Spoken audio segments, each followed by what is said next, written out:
બહુ બધા ધંધા અજમાવી જોયા, નાના મોટા, પણ કંઈ મેળ નહીં પડ્યો. પણ એક માણસની મુલાકાતે આખી જિંદગી બદલી નાખી અને આ માણસ આજે 46,000 કરોડ રૂપિયાની સંપત્તિનો માલિક છે. ખબર છે .com ઉપર અમે ઘણી બધી વખત સક્સેસ સ્ટોરીઓ શેર કરતા રહીએ છીએ. એની પાછળનો આશય એટલો જ છે કે કોઈ એક માણસ સફળતાના શિખર ઉપર પહોંચ્યો, એણે જે સંઘર્ષો કર્યા એ કોઈકની જિંદગી બદલી શકે છે. અને અમારો આશય એવો છે કે આવી સક્સેસ સ્ટોરીને કારણે જો એક માણસની પણ જિંદગી બદલાય તો અમને એવું લાગશે કે અમે ન્યૂઝના જે કામ કરીએ છીએ એ અમારા માટે વર્થ છે. આજે આવા જ એક માણસની સક્સેસ સ્ટોરી તમારી સાથે શેર કરીશ કે એવા પરિવારમાં જન્મ થયો કે પરિવાર પાસે ભણાવવાના પૈસા નહોતા. એ યુવાન ઘરેથી ભાગી ગયો અને રેલવે સ્ટેશનો ઉપર રાતોના રાતો રેલવે સ્ટેશનો પર પસાર કરી. બહુ બધા ધંધા અજમાવી જોયા, નાના મોટા, પણ કંઈ મેળ નહીં પડ્યો. પણ એક માણસની મુલાકાતે આખી જિંદગી બદલી નાખી અને આ માણસ આજે 46,000 કરોડ રૂપિયાની સંપત્તિનો માલિક છે અને 65 દેશોની અંદર એનો બિઝનેસ છે. તો આ વ્યક્તિનું નામ છે સત્યનારાયણ નુવલ. તો એમના વિશે હું વાત કરીશ. મારું નામ રાજેશ શાહ છે અને તમે જોઈ રહ્યા છો ગુજરાતના સૌથી મોટા ડિજિટલ ન્યૂઝ પ્લેટફોર્મ ખબર છે .com. સત્યનારાયણ નુવલ અત્યારે 73 વર્ષના છે અને એમનો જન્મ રાજસ્થાનના ભીલવાડાની અંદર એક સાવ સામાન્ય પરિવારમાં થયો હતો અને પરિવારની આર્થિક સ્થિતિ એટલી બધી ખરાબ હતી. સત્યનારાયણ નુવલ 10 ધોરણથી આગળ ભણી નહીં શક્યા કારણ કે પરિવારની પાસે પૈસા જ નહોતા. પરિવારે માંડ 10 ધોરણ સુધી ભણાવ્યા, પણ પછી પરિવારના લોકોએ કીધું કે હવે હાલત નથી. બીજું કે 19 વર્ષની ઉંમરમાં સત્યનારાયણના લગ્ન બી થઈ ગયા. એટલે એમના માટે એમના માથા પર ઘણી બધી જવાબદારી આવી ગઈ. પરિવારને સંભાળવાનો, લગ્ન લાવ્યા એટલે પત્નીને સંભાળવાની, એટલે ઘણી બધી મુશ્કેલીઓનો સામનો કરવો. પછી એમણે એક દિવસ શાંતિથી વિચાર્યું કે મારે જો પરિવારને આર્થિક મદદ કરવી હશે તો કંઈક મને મોટું કરવું પડશે. તો એમણે જે ભીલવાડામાં એમનું જે ઘર હતું એ છોડીને એ બહાર નીકળી ગયા અને માત્ર 10 ધોરણ જ ભણી શક્યા. એ પછી એમણે નાના મોટા ધંધા કરી જોયા. સાઈ વેચવાનો ધંધો કર્યો, લીઝનો ધંધો કર્યો, ટ્રાન્સપોર્ટનો ધંધો કર્યો, પણ કંઈ મેળ પડ્યો નહીં.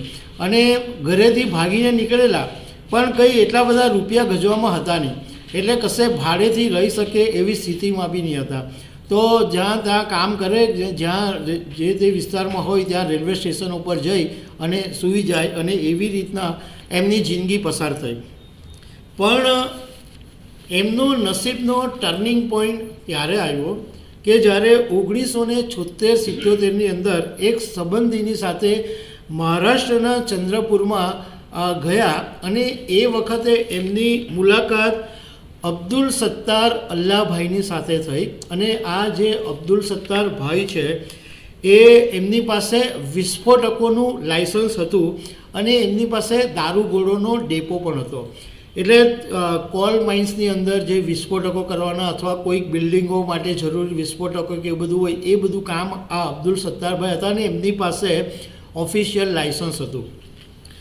હવે સત્યનારાયણને ઇન્ટરેસ્ટ પડ્યો કે આની અંદર કામ કરવા જેવું છે.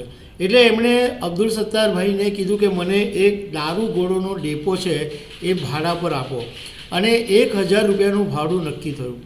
પરંતુ સત્યનારાયણની સ્થિતિ એવી હતી કે 1,000 રૂપિયા ભાડું બી ભરી શકે એમ નહોતા.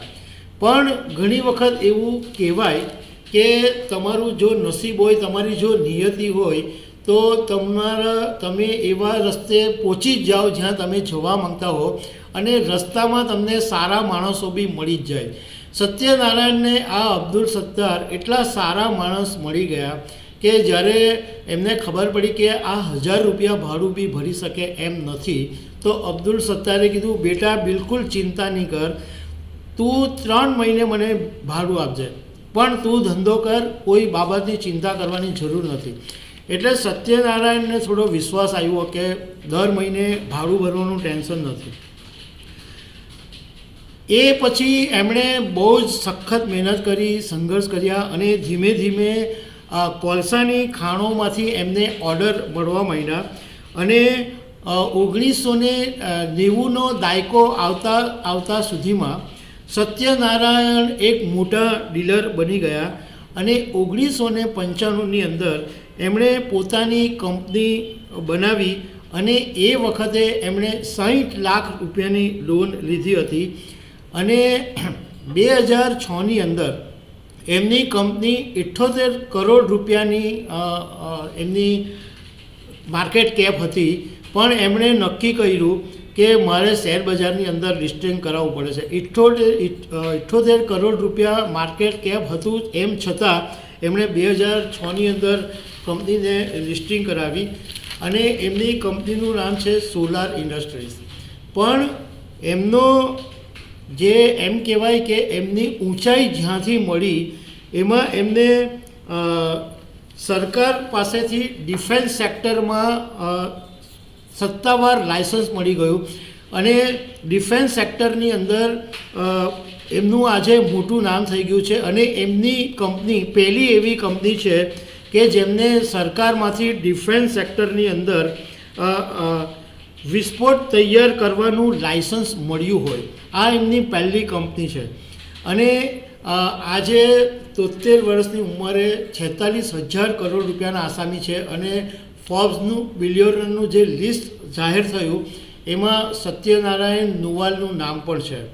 તો મોરલ ઓફ ધ સ્ટોરી એ છે કે તમારી પાસે પૈસા નહીં હોય, તમારી પાસે કોઈ ઓપોર્ચ્યુનિટી સામે નહીં દેખાતી હોય, એમ છતાં પણ નિરાશ થયા વગર જો તમે નીતિથી અને મહેનતથી આગળ કામ કરતા રહેશો તો તમને રસ્તો મળી જ જશે અને તમે પણ 46,000 કરોડ રૂપિયાના આસામી બની શકો છો.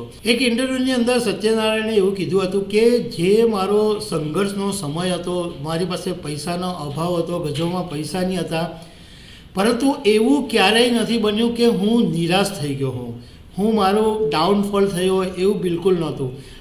ભલે એવી સ્થિતિ મારે આવી પણ એ વખતે પણ મારો આત્મવિશ્વાસ બહુ જ મજબૂત હતો અને મને એ વખતે એવું લાગતું જ હતું કે હું કોઈકને કોઈ એક દિવસ આગળ વધીશ અને મોટો માણસ બનીશ.